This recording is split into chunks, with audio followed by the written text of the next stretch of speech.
Hello, everyone, and welcome to Boris's favorite game show, Name That Sandwich.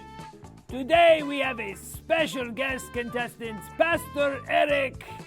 Please give him a warm round of applause. I cannot, because my goat hoofs don't do that.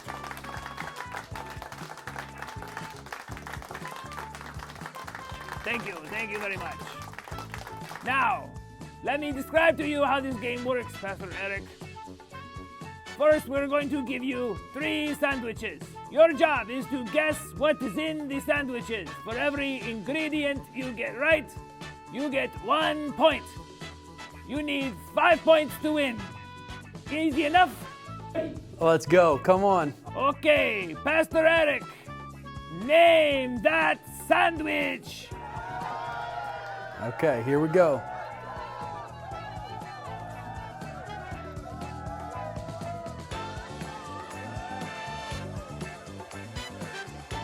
Whoever made this is a terrible sandwich maker. Man, what is this? Is that mayonnaise? There's bread, that's for sure. I'm gonna say tuna. And I have no idea what else. Okay, hurry up. You only have 10 seconds left. Well, that didn't taste good. Relish? Is that mayonnaise? I don't know. It's got to be tuna and like... Oh, time is up. Oh, Pastor Eric. Teddy, what is in that sandwich? Tuna, I got it. mayo, Oh, Greek yogurt, oh man. Greek yogurt, Greek yogurt. and green chilies. That's what I Spice. tasted. I thought that was... I didn't taste the spice. Apparently it wasn't spicy enough. You're welcome to finish that. No, I'm good. I'll pass. I'm going to put this right there. And where's my napkin? There it is. Ready to go. Let's go number 2. Come on. Come on. Okay. Teddy, are we ready with the next sandwich? Bring it out, please.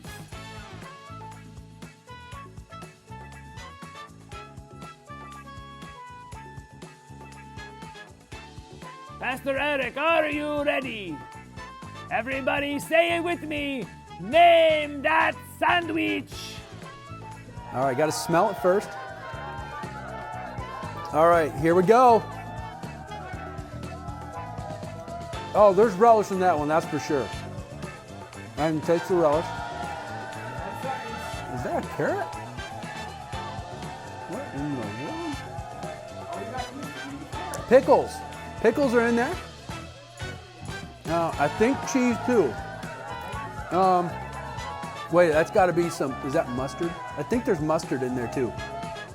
Mustard and relish, maybe pickles, and maybe some carrots. And the bread, you can't miss the bread. Oh, time is up, Pastor Eric. Oh, better but not perfect. Teddy, what was in that sandwich? Well, sandwich number 2 has salsa, Nice. pickled relish, I got it. cabbage slaw, No, that's gross. and that's it. Ah, I was close, kind of. All veggie. All veggie. Okay, there we go. Okay, so it looks like you only need 2 ingredients on this final sandwich to win the game. Pastor Eric, are you ready to name that sandwich? Let's go. Come on. Teddy, bring it out. Here we go. Name that sandwich. All right, here we go. All right, gotta smell it first, okay? Oh, I know that smell. Ooh, this is gonna be good. Here we go. Oh yeah, that's peanut butter and jelly. That's some grape jelly, to be specific. That is fantastic. I'm taking another bite, sorry. Here we go. Oh, you did it. You got both. And you get the bonus point for naming grape jelly. Yeah! Is that 6 points?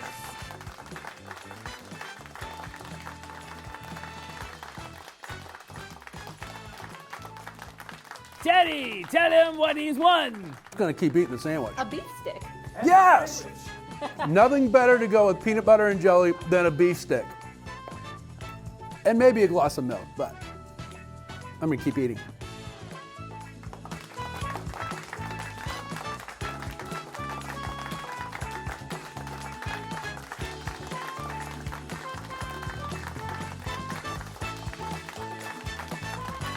Join us next time for another round of Name That Sandwich. Hey everybody, welcome to Brookside Kids at home in your home. Say hello everybody. Hi, everybody. I'm Miss Carrie. Hi everybody, I'm Mr. Todd. Hello? Is this on? Can you hear me? Am I recording? Is my video, where do I talk at? Where do I speak? Hello? I am on. Okay, that sounded very good. Thank you. As always, we like to start every lesson off with a challenge question to get you thinking. And this week's question is... Wait. Can I ask the question? Absolutely, Carrie, go ahead. Okay, the big question is, who does God want you to reach?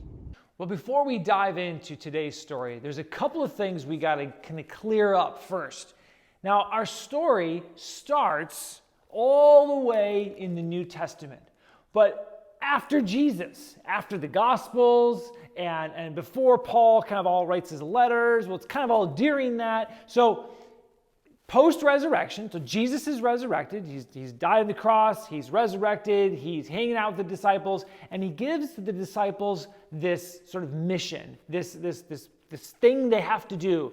And essentially, it's go and build the church. Take the gospel message, take the message of Jesus to as many people as possible, right? So the disciples go out, and they do that from Jerusalem to all of Judea and Samaria, and they get far even beyond that, as far as they can possibly reach. Well, along that journey, the number of disciples begins to expand, and we're introduced in Acts chapter 9 to a guy named Paul. We first know him as Saul a little bit earlier, and Saul wasn't a nice guy. Saul was actually trying to kill Christians because he thought they were terrible. Well, then Jesus gets a hold of Saul's life. He sort of becomes known as the Apostle Paul. And Paul becomes one of the greatest evangelists this world has ever and will ever know. So Paul traveled all over the Roman world, going from city to city to city, taking the message of Jesus with him. And along that journey, Paul travels through a place called Athens and on to Corinth. Now, it's in Corinth that Paul meets this really cool couple. And that's sort of where we're going to land. In Acts chapter 18, when Paul meets some fellow tent makers like himself, two people by the name of Priscilla and Aquila. Now, these two were awesome. They were always together. They complemented each other perfectly, and they were just this amazing couple that you don't read a whole lot in here because you think the story is about Paul, but it's also about Priscilla and Aquila. Wow, those are silly names. What kind of name is Priscilla and Aquila? Did I say that right? That's so silly. Yeah, Boris,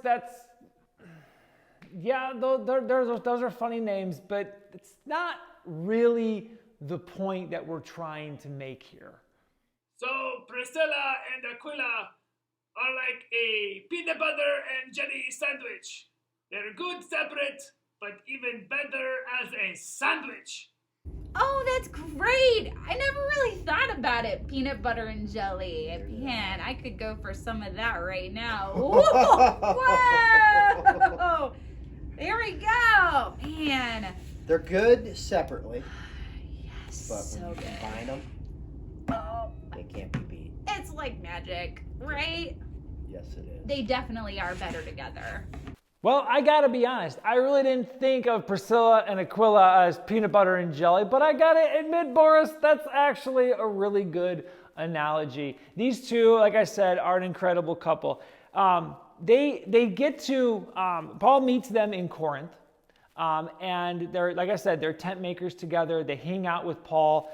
They end up going pretty much everywhere with Paul, and they minister right alongside. Whoever they run into, they make sure that they have an opportunity to talk about Jesus. And that whatever moment that they have, they use those moments to talk about Jesus. And one part that I really love is a little bit later in the story, a Jew named Apollos, who was a really intelligent guy. He had a ton of knowledge about the Bible, and he was understanding all kinds of things about the Lord and was preaching in the synagogues and doing some really cool things. But all he knew was this thing about the baptism of John. He didn't really have a full understanding of Jesus. And it's Priscilla and Aquila who further explained the truth of Jesus to Apollos. And then we read more about Apollos in one of Paul's letters, 1 Corinthians, about how influential he was inside the church.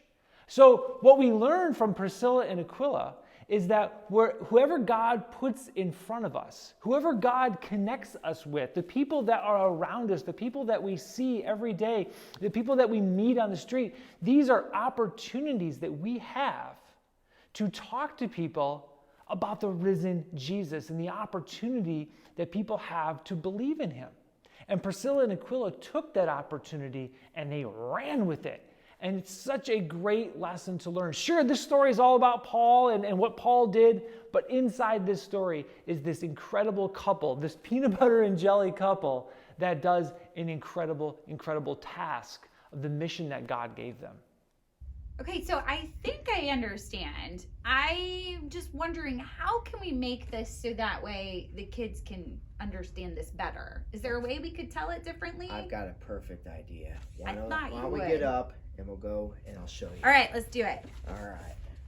You ready? Let's go. Come on, let me show you an example. All right. All right.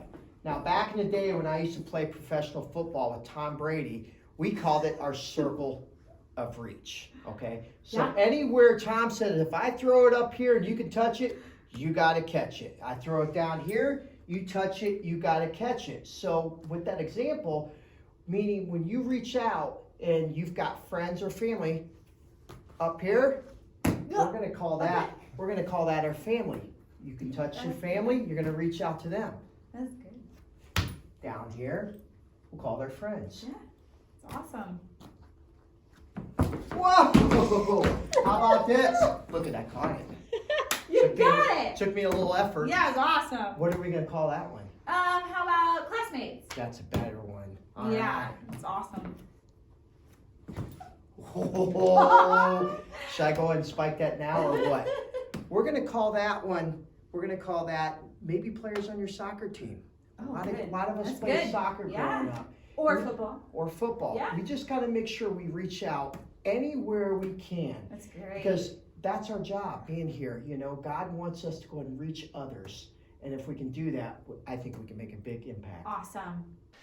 So you know about the story of Priscilla and Aquila, and you know about this thing that we're calling your circle of reach, and you even know a little bit more about peanut butter and jelly, and you might even know a little bit about what Pastor Eric likes on his sandwiches and what he doesn't like on his sandwiches. But here's the thing, is we want to make sure that you guys have a challenge to take with you to move through your week, to give you guys something to do. And so we have two things. One is your memory verse, and the other one is part of your memory verse because you're going to do what Jesus says to do inside the memory verse. So here's your memory verse. It comes from the end of Matthew, just before the very, very end of the gospel, where Jesus says to his disciples that all authority in heaven and on earth has been given to me. Chapter 28, verse 19.